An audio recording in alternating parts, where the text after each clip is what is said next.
আসসালামু আলাইকুম স্যার। কি ব্যাপার, আপনি আমার দিকে মুখ দেখছেন কেন? না স্যার, তেমন কিছু না। কিছু যদি নাই হয়ে থাকে মুখের থেকে হাতটা সরান।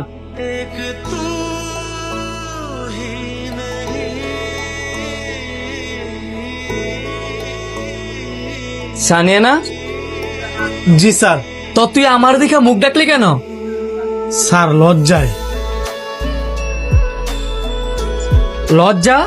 জি, কারণ আপনি আমারে চিনেন, আমিও আপনারে চিনি।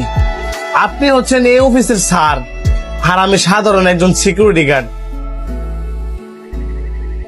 ভাবলাম আমার কারণে যদি আপনি কোনো অসম্মানিত হন, পরে যদি আমার চাকরিটা চলে যায়, সে ভয়ে আমি আপনার কাছ থেকে মুখটা লুকায় রাখছিলাম। আর আমার যদি চাকরিটা হারায় যায়, আমি অনেক বিপদে পড়ে যাবো। এই চাকরিটা আমার খুবই দরকার। এখন আমারে তোর কি মনে হয়, তোর 8-10টা টেয়াওয়ালা অহংকারী বন্ধুর মতো? আরে বোকা, তুই আর আমি একসাথে ছোট থেকে বড় হইছি, দুইজন একসাথে পড়াশোনা করছি। তুই আমার বন্ধু।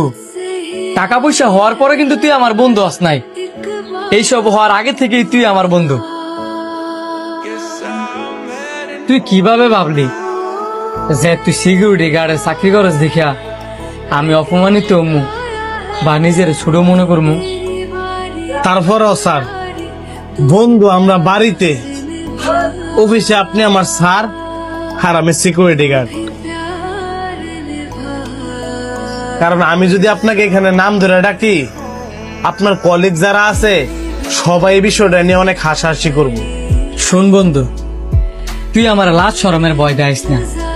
আমি কিন্তু বংশগত ভাবে বড় লোক না।